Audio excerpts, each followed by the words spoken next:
Thank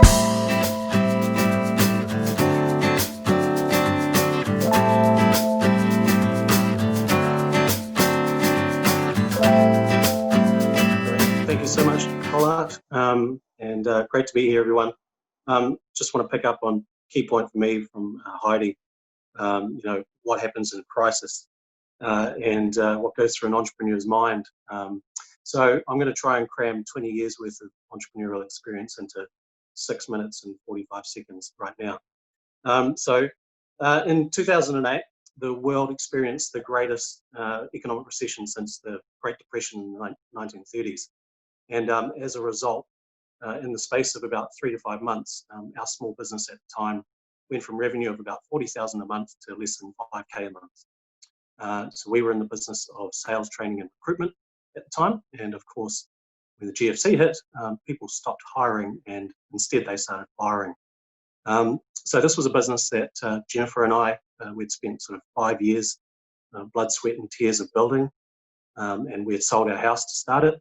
So going through that process was quite painful at the time. But in hindsight, it was actually one of the best things that could have happened to us, because the process of reinvention we had to go through after that really set the foundation for what NZ Entrepreneur magazine is today. So long story short, while Jen went back into the corporate world, myself and a couple of business partners were frantically trying to monetize a small online magazine we'd launched and that we were publishing for our own recruitment customers. It was all about selling and business development, sales management. It was called NZ Sales Manager. And it's pretty dry material, but our customers loved it. And as it turns out, over the next sort of 4 to 5 years, we actually launched another 8 or 9 online magazines on topics such as photography, food, fishing, and business. And one of those was NZ Entrepreneur. And I guess the key point I'd really like to make tonight is that being an entrepreneur means embracing and living in a continuous state of reinvention. And I'll share a couple more personal examples of that in the rest of my talk. So winding the clock back to 2000, and I guess my first real experience of how a crisis led to growth through reinvention. So I was an accountant at the time and hating every minute of it. I realized that I'd studied something which I really had no interest in doing for the rest of my life. I'm sure maybe some of you can relate to that. But even though I wasn't entirely sure what I wanted to do, I sort of figured that learning how to sell might be a useful thing to do if I wanted to be in business. And so over a period of about 3 to 4 months, I applied for every sales job I could and got rejected for every single one of them, because of course no one in their right mind would hire an accountant for something like selling. So it was sort of by desperation, out of desperation, that my entrepreneurial journey started. I figured that if I wanted to learn how to sell, I was going to have to create something to sell myself. And so I quit my job and ended up creating my first product, which I've got here. And it was a simple package of spreadsheets for small business owners called Spreadsheet Solutions, which I started cold calling and selling to small business owners around Auckland. And I keep a couple of these copies on me, just to remind me that secretly, if you look hard enough, all problems are actually just a good source of opportunity. So that was another example of reinvention in action. Fast forward back to 2012, and our growing sort of little digital publishing company was facing another crisis.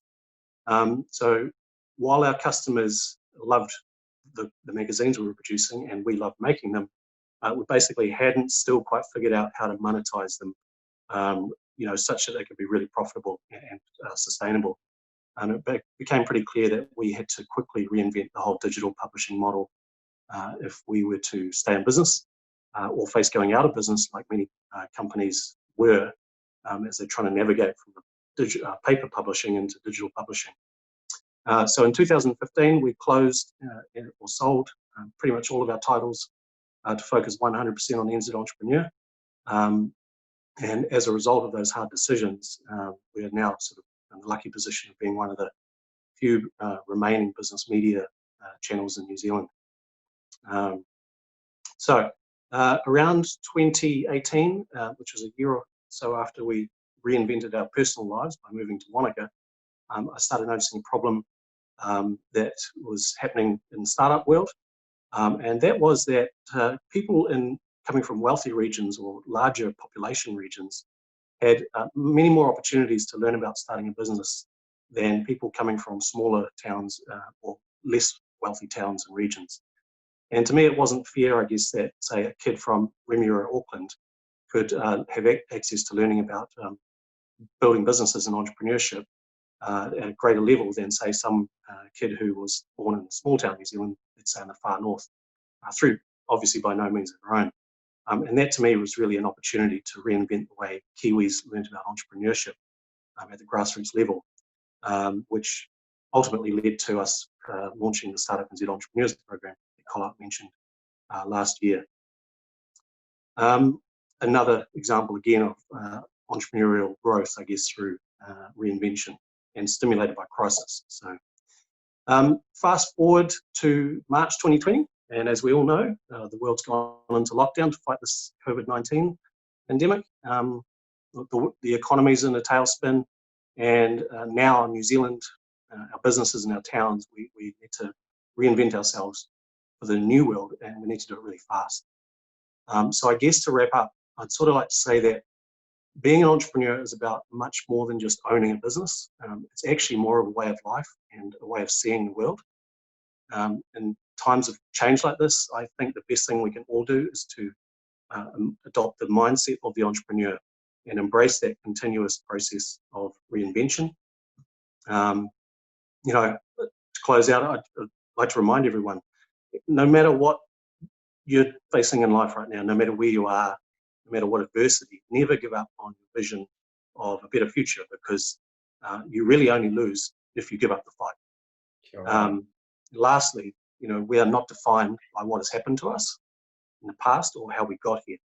The first step to reinventing a business, a family, a community, or a world in distress is taking responsibility for reinventing ourselves each and every day.